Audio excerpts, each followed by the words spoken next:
So hello everybody and welcome to this special session of It's Not All About the Numbers, part of the GENCFO Summit delivered in partnership with the ACCA and many other great partners.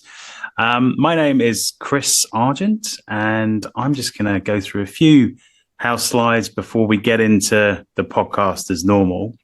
Now, GENCFO is really proud to be hosting over 50 innovators, practitioners, experts in the accounting and finance industry who are sharing really fresh ideas, content to spark new ideas and to do what we hope, which is sort of direct the disruption. There's lots of evolution and change happening within the industry, but hopefully this gives us a bit of direction. And I'd just like to say a big thank you to our partners, again, the ACCA, Sage and Soldo. Now, this is going to be recorded for our podcast as well, but people listening live, you can interact with us directly. So if you are interested in saying hi or using the chat, then please use the chat. We can monitor this and answer any questions as we go. And if you miss this recording, you can obviously go onto the community platform. It will be recorded and available there. Or I think I should be saying subscribe on Spotify because or any channel that you get your podcast, because we have the It's Not All About the Numbers podcast every week. And it gives me great pleasure to introduce my co-host on It's Not All About the Numbers, Mike Rose. Good morning, Mike. Hi, everyone. Morning. And shall we? I feel like we need to start in the usual way. So So welcome to It's Not All About the Numbers, the leadership podcast that doesn't just focus on the bottom line. My name is Chris, and that is Mike. Hi, everyone. And today our co-host, rather weirdly, I would say, is the GENCFO Summit. Now, I really don't want this episode to be all about, feeling like a plug or anything like that. I really feel that there's a lot of relevant content in the podcast, and we are going out live to the GENCFO Summit this week. So we're going to have the usual conversation. We will be trying to link it back to summits and why you might want to go to these things, but we'll stick with the same format as before. So, Mike, how's your week been? It's been good, actually. It's a short week this week. So we've just had the first bank holiday weekend of May, which was great. A bit of half decent weather in some of it, which was quite nice. But also linked to that, both of my sons are doing exams. So GCSEs have kicked off today. A-levels kick off next week for my eldest son. And so the long weekend did involve a fair old bit of revision happening. So that's kind of like, that feels like the work stuff, actually. And then in terms of other things, we've literally just recorded the other summit session that I'm in with you, which I really enjoyed, actually. So just going through a bit of what I do, my career. It was quite nice to be a bit reflective. So I enjoyed that. Yeah, it was brilliant, actually. And if you haven't listened to that session, then make sure you do. I think you had a very interesting beginning and a meandering career, which has led to great things. So, yeah, it's definitely worth a listen.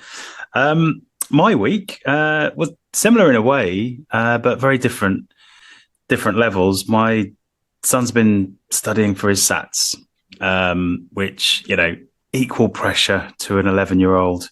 And I think he's going to do all right, but he definitely is taking it very leisurely, let's say. So we're just trying to make him understand that, the effort he puts in now is going to result in a better grade. But so we had a bit of that. Also, I've been prepping for two things. We've got Mental Health Awareness Week coming up, and we're actually doing a special podcast on that, which you may have already heard. And I've been planning my trip to San Diego, where I'm going to be doing an interesting chat about our research report, and all of the sort of top trends in it. And yes, it does include Gen AI, and everyone's getting very excited about Gen AI. But there's also a bit of a reality check in there as well, because we don't believe the hype, do we? Absolutely not. We do talk about we have talked about Gen AI a lot, but there's quite a lot going on. So I can understand why that's still a topic. I have got a more important question about your trip to San Diego, though, which is you asked on LinkedIn for tips around avoiding jet lag. And I just wondered which of the tips that you received you are going to try and follow. There were some really good ones. Yeah, there were some great ones, and I appreciated everyone who threw their advice at me. So the first one that I wanted to do, which I definitely am not, is flying first class or business class, because it is literally like 5 times the amount. Say that again? I think I said that. Yeah. So thanks for blowing the budget. No, you know what? I'm going to grin and bear it in economy, and see how I get on. But I think the one tip that I saw was actually just trying to adjust to the time zone before you actually leave, which actually sounds really good, because it means I need to stay up late Thursday, Friday, Saturday, Sunday. So I've arranged to go out almost every night before I go. So I'm going to probably make it to 12 o'clock tonight, then 1 o'clock Friday, 2 o'clock Saturday, 3 o'clock Sunday. And then by the time I get there on Monday, I should be adjusted. So I'm just hoping that your going out doesn't involve lots of drinking, because obviously one of the other recommendations was to stay hydrated. So just be careful. Yeah, no, it won't include a ton of booze, because you're right. I can't think of anything worse, being on a long haul flight, massively hungover after 4 days on the razzle. No, thank you. Anyway, yeah. But more on that next week, because when it's done, I'll report back, see how hyped up everybody was for Gen AI. So what happened this week? So we've obviously, this is a special for the GENCFO Summit, and Mike, I really appreciate you allowing us to do this, because it is a little bit my side. But one of the things we talked about in the past was where people get their information from, and where leaders get their information from. And we did some prep for another podcast with quite an innovative information provider, a sort of media entrepreneur who was trying to present new information in new ways to their audience. And I thought it was quite an interesting sort of thing to look at now, because people get their information from various sources today, but some of the partners that I work with have done some research into this, and basically people get their information, leadership information, from 3 different sources. They get them from the professional bodies that they're part of, and if they're not part of a professional body, they look at professional sort of channels. They go to conferences to listen to people speak, and to talk to vendors about things that they want to do, or they join networks and communities to kind of have those referral conversations. And I just wanted to dig into it a little bit, because I think it was relevant for us today, the pros and cons. Like, do you do any of those? Would you say that kind of fits the bill, where you get your information from? So to some extent. So I think we talked on a previous podcast with Becky Glover around my loathing of being the first person entering rooms and doing networking. Yeah. So actually, some of the things that you've just described broadly could be seen as that. So initially, my reaction is like, but that said, I think that what runs through each of the things that you've just described is talking to people. So conferences, whilst you can go to a conference and somebody will stand on a stage and project something at you, actually, most people, if you talk to them about the value they get from conferences, it is that talking to other people. And even I don't mind talking to other people about a talk that's just happened. So I think that in that kind of scenario, that really helps. I think the professional bodies bit, I think, is really interesting, because again, I think it's talking, but you're talking to an expert. So in that scenario, you're having this, you're building a relationship and you're drawing on expertise. But the thing that I think I now, in where I'm at in my career and what I recognize is my learning style, is I really like the kind of community approach, which isn't a plug for GenCFO per se. It's just a plug. It is. It's a plug for. Well, I didn't realise it was pantomime season already, but I have seen your awards jacket, so it could be. Sorry. Yeah, it's the community bit. So it's actually, because the area that I work in around data is so broad, and actually there's lots of different expertises within it. And I think the same is true for digital, and the same is true for transformation, actually. Having communities where you can, and it doesn't need to be formal, but having communities and networks where you can just ask a question in a safe space, not feel like an idiot, get a good answer, find out more. That kind of environment is really, really important. And I think is becoming more important, especially in a world, this post-truth world.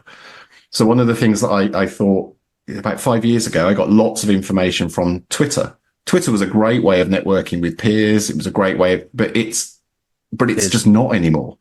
Not Piers Morgan talking about peers, not peers. Yes, Piers Morgan. But so I think that in this post-truth world, having that kind of community of people that you actually know and trust is a really good way of gathering information. Yeah, there's pros and cons there, right? As you say, because you've got people who, I don't know, they like you say, you're not necessarily going to rush into certain situations, conferences if they're sort of more sales led, and actually they're not structured for those conversations, those networking sort of, and everything's in sort of separate rooms because it's in a conference hotel. I don't know whether that is a great approach to trying to get your information. You can go to a big event, but you can sort of sometimes walk away going, I'm not sure what I got from that.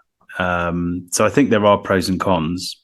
I think the other thing is we've got the professional bodies obviously do their best. Like you said, it's research based, it's expert led, but they're trying to cover off a very, very, very, very sort of, I don't know, broad church. So the research that they do, the expertise that they can do is narrow. So there's limits to that as well.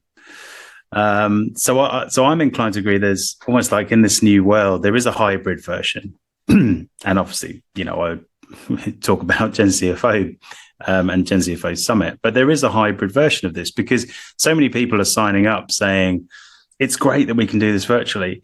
It's also great you have a functioning community on the side of it, so we can get those conversations, and it doesn't have to all be done in 2 days of a year or 1 day in a quarter. Yeah, it can be done on almost that sort of on-demand basis, which I think is a bit of a game changer if you're aware of these places. Oh dear, he's on mute. So you said I'm on mute. I now can say that in the middle of whatever you just said, the internet dropped out and came back. So I lost all of what you said in the middle, but I'm just going to go with it anyway. Go with it. We are one.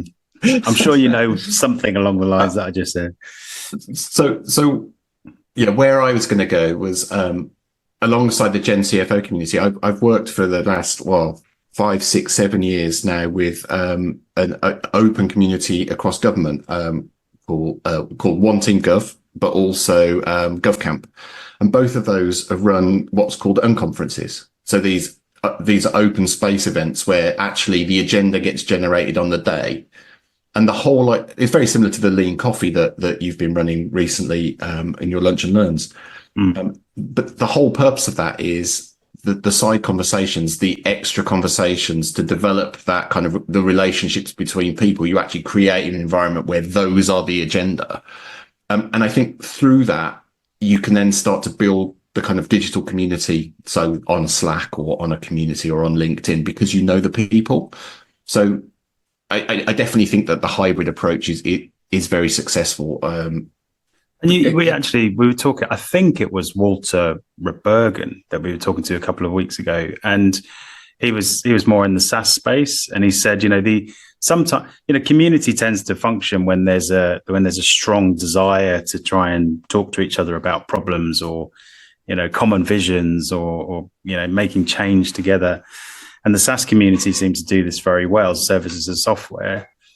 And I think Walter was talking about, he was part of 2 or 3 communities.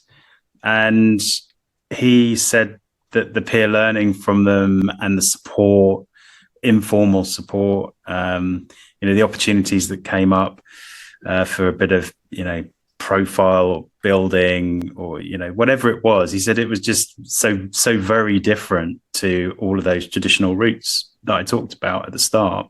And I think, so just to come in, so I think he didn't say it like this, but I think it's a sales vehicle. But the reason it's a sales vehicle is because you're not selling. You're not just like, here's my product, buy it. What you're actually doing around a product, so in the software as a service environment, around the product, you're building that community, and you can ask each other questions. So you're developing trust. So people trust you as a provider, but also trust you because you're a human. They can see you engaging with them. So you're not having a zero-sum relationship with a big organization. You're actually getting to the human and working and building that relationship. Yeah, absolutely. And I think, I suppose moving the conversation on a little bit from the where we get our information from, talking specifically about the GENCFO Summit, right? Because that's why people are here. I think our audience is growing with every week, but there may be more people listening via the summit this week than the actual Spotify. So just to talk about the GENCFO Summit specifically and how it supports what you just said, I completely agree with you. The program for the summit has come from conversations with the community. And those community conversations are happening online and offline every week, every day sometimes. And, we have a community success manager. I'm head of community, always listening in, to those conversations to sort of work out what is best. If you compare that to a kind of events company conference approach, they do it at a point in time of the year normally with an advisory board that could be very strong. But again, it's just a sort of snapshot in the year. So what we're able to do is kind of make sure that we bring, hopefully the most relevant, freshest kind of questions and try and answer them. And also the community wants to talk. They want to get answers. So people are putting their hands up from the community. And to your point around trust, they really trust the people who are answering the questions. And they're saying, look, I'm not an expert. I'm not a data expert. I'm not an infrastructure expert, but here's my experience of what happened. Here's what we did and what went well. And, critically, what went wrong and what not to do. And I think that's why, community first summits like this are so valuable. But what's your sort of take outside looking in? And I don't mind if you say there are limitations around what we do. Well, there are limitations around everything, right? So is anything the perfect forum? No. But what I like about the summit and all of the stuff that GENCFO do, and actually, so therefore the reason why I work with you is you don't necessarily have an agenda that you push. GENCFO has an agenda which is about getting people talking, about peer learning being the way to do transformation and moving that stuff forward. And I think that the really refreshing thing from working in lots of organizations that say they do that is that you trust your community. So I'm involved in a number of sessions across the summit, hosting a couple and then being involved in other ones. And you don't tell people what to say. Actually, you might have a theme for a session. There's a theme for a session, but actually the community can talk. So, and they talk to each other, and actually that's where you get the valuable content, because it's real. Then it's not, I've worked on other summits where it's much more curated, where the content is much more curated, checked and more thoroughly thought through, which is fine. And there's a place for that. But what you don't get is that dynamism. I always struggle with that word. The dynamism of okay, it'll go where it goes. Yeah. But I think that's a really important point, because, absolutely, I trust any speaker that sits in front of us, but also as a host and a head of community, I know a lot of them, not necessarily personally, but I know them enough to know their views and to know what they want to be saying and to allow them the space to get their message across.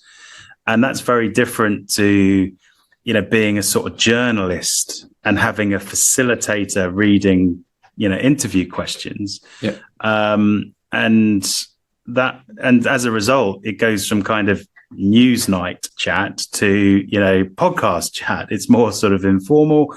And that's what people want. They don't want another, corporate session or another corporate presentation. People do want the detail. And sometimes they don't mind the sales pitch, right? But it's if they are going in eyes wide open, because people do want to find trusted partners. They do want to hear from, people who have implemented technology, let's say, but what went right and what went wrong. To your point, there's no perfect implementation. There's no perfect partner out there. So, who was the best of the worst, or, the best of the best, But, So I think there's so much in there. And it's about talking, as you said. Absolutely. It was just something you said there made me think of some of the most interesting conversations within the community that we've had that I've personally had over the last couple of months is around failure. It's around where things haven't worked.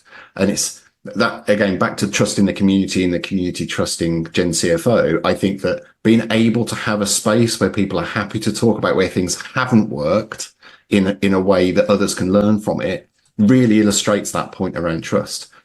The other thing that I just mentioned is there is a place for the news nights. There is a place for the manual and the kind of like the structured approach to things and the normal school type learning. I just think that what I've personally learned is that's not great for me. It doesn't work for me necessarily. And actually the conversations are the place where I learn now. And I think having it all there is important, having all the options there. And there's a common philosophy, right, with learning and development, that it's the 60, 30, 10, right? And the 60 is learning on the job. The 30 is kind of, informal learning, and 10% is the structured learning. And I would say most of people's learning at the moment is structured in the 10%. That's where a lot of the effort and the budget goes. But actually, we're enabling the other 90%, but just outside the organization. If I can speak to someone who's, in finance, in retail, knows nothing about my retail, company, then actually that's a super valuable conversation. And it's facilitating. And I think that's one thing that GenCFO's reputation, is showing. It's the ability to bring amazing people together. It's not actually us as an institution or anything. It's just our ability to open the doors to the right people and have those open conversations, which I'm very proud of. It's really, I'm smiling away here to myself that people that are watching the video can probably see, because as you were talking through your 60, 30, 10, I was thinking, well, why is it that we focus on the 10? And for me, and I'm hearing a sound, and you can tell me what the sound is that I'm hearing when I say this. For me, the reason we focus on the 10 is because the 10 is measurable. And it is about the numbers, and we're driven towards the 10 because you can measure it. Some of the other types of learning that you've just described are much, much harder to measure the investment in. So going to a meetup just to have a chat, I mean, you can't measure that. You can't say I put 17 people through a course. So you can probably now mention the reference that I've just made to a noise that I heard. Absolutely. No, no, no. I'm going to have to bring it in, but we can't edit it into this one because it's a live session. But yeah, absolutely. We've got our foghorn now, courtesy of Chris Ortega, fractional CFO, who, yeah, whenever we mention the podcast title now, we're going to throw that one in. But yeah, I completely agree, Mike. And I don't know whether it's just natural in certain types of people who are more people first, more sort of aware of facilitation and change management and transformation, and the successful sort of criteria for that, the success criteria for that. But we are definitely sort of creating that environment here, and long may it continue. So look, it's at this point that we ask a question, and we're always looking for questions. So you can put your questions into the chat below this session now, and we'll pick them up and probably put them onto the community. Or you can reach out to Mike and myself via LinkedIn, or use the podcast email, which is podcast@gencfo.com, who produce the podcast. Going back to your comment at the start, and obviously you just had a great session around, where the heck is my data? I've got a question here for you. Did you really work in a tip, a recycling center? And at that point, what was your sort of career direction? Because boy, you've done well. Well, okay. So actually, I didn't mention this bit in the what the heck is my data? I just leapt straight to the tip. So when I left university, I did an oceanography degree. I had no idea what I was going to do next. Getting to university was success. So I went, I did what all scientists that failed scientists do, which is I thought, I could become a teacher. So I'd actually enrolled myself on a teacher training course at Southampton University, and then went off to Belize for 3 months, just to kind of gap year, and was sat on the end of a pier on an island off Belize thinking, I really don't want to be a teacher.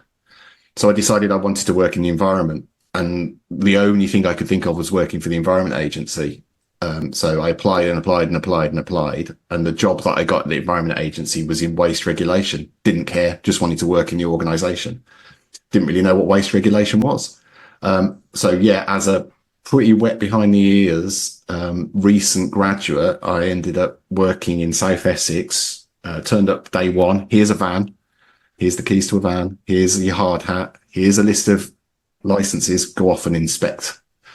And yeah, it involved waste sites. So really big landfill sites. It did involve like what's commonly known as civic community sites, which are the council tips. Yeah. And everything in between. So big sites that used to do waste separation. So when you chuck all your stuff in the green bin, and it goes off, and that gets separated at a big industrial facility, and some of it's mechanical and some of it's people picking it out. So people picking out like tin cans from glass, from alum, very strange amount. And as a recent undergraduate with very little world experience, you interacted with a huge range of different people. So kind of linking that to this conversation as much as anything else, so much of what I learnt then around speaking to people, listening to people, understanding what they were trying to achieve, and then working with them in a positive way. So them educating me whilst I was trying to educate them. It all comes from there. It all comes from that kind of like bizarre environment I found myself in. Yeah, it sounds like quite an interesting start, quite a scary start. I remember you talking about dogs and guns and everything, but yeah, I love a tip. It's a great trip at the weekend. I mean, to be honest, when you go to a big landfill site, I would not necessarily recommend it. Well, actually, I was going to say I wouldn't recommend it as a recreational visit. But one of the bizarre things about the South Essex tips is some of them have been used for like 200 years. So there's bits of the old landfill, which 200 years ago, they didn't put nasties in landfill. So It's got like old pottery and glassware. So you end up with people like scrabbling around trying to find like valuable artifacts right next to where they're tipping horrible. So it's a very bizarre. So some people do go to landfill sites for recreation. Well, there you go. Next family trip out, 6 tips. Yeah, don't tell your family that I recommended it. No. Well, yeah, sounds great. So yes, he did work on a tip, and boy, hasn't he done well since.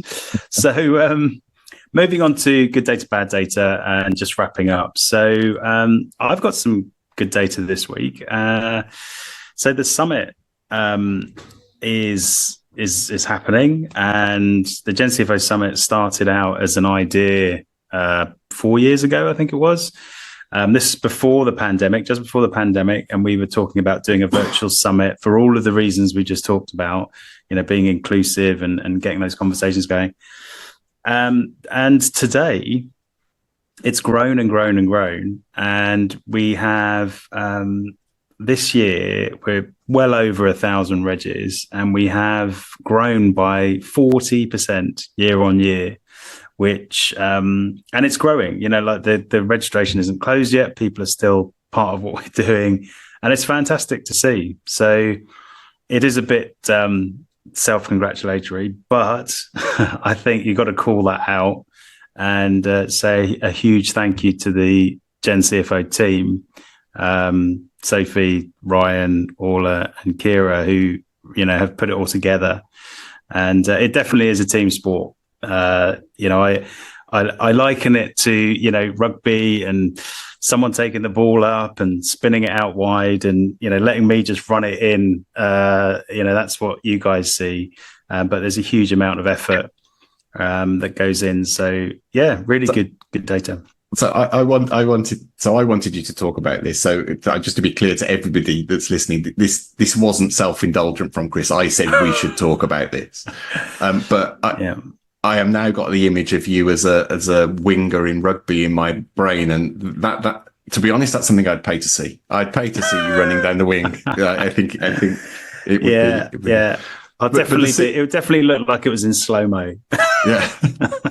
But my serious rather than glib comment is it's an incredible reflection, I think, of the work that you guys do. And it's the reason why I like being involved with GenCFO. I feel like I can bask in reflected glow. So well done to the team and well done to you.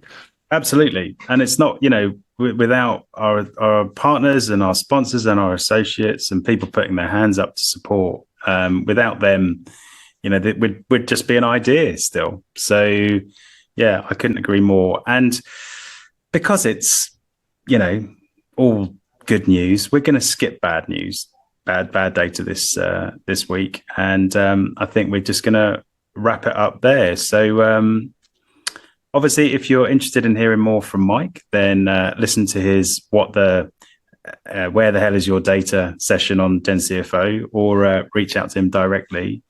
But thanks again, Mike. Appreciate you being my co-host and at times cheerleader, because I don't like to do it too much. I'm no doubt it'll bite me in the arse one day. Yeah, I'm happy to blow the trumpet sometimes. And yeah, thank you. Brilliant. So that's a wrap. That was It's Not All About the Numbers special. And if you do want to continue the conversation from the GenCFO Summit, then obviously you can go onto the group, and we'll have all of these recordings there. You'll continue the chat there. I'll definitely be there pretty much every day. So if you are looking to ask any questions or advice, or where I get my information from, then do continue the conversation there. We have loads of membership events coming up, and anybody who joins, we class as a member. There are different levels, but if you want to be part of the conversation and connect with other people, then you can absolutely do that for free, and then we'll try and entice you with all the other things that we do, as a good marketer will. So that's it. Thanks very much for listening, and have a great rest of the day. There's certainly an awful lot to come after this one. And remember, if you're listening on the Spotify or wherever you get your podcast from, then click those 5 stars and subscribe, because you'll want to know what's happening next week as well. Anyway, take care. Thanks again, Mike. Cheers.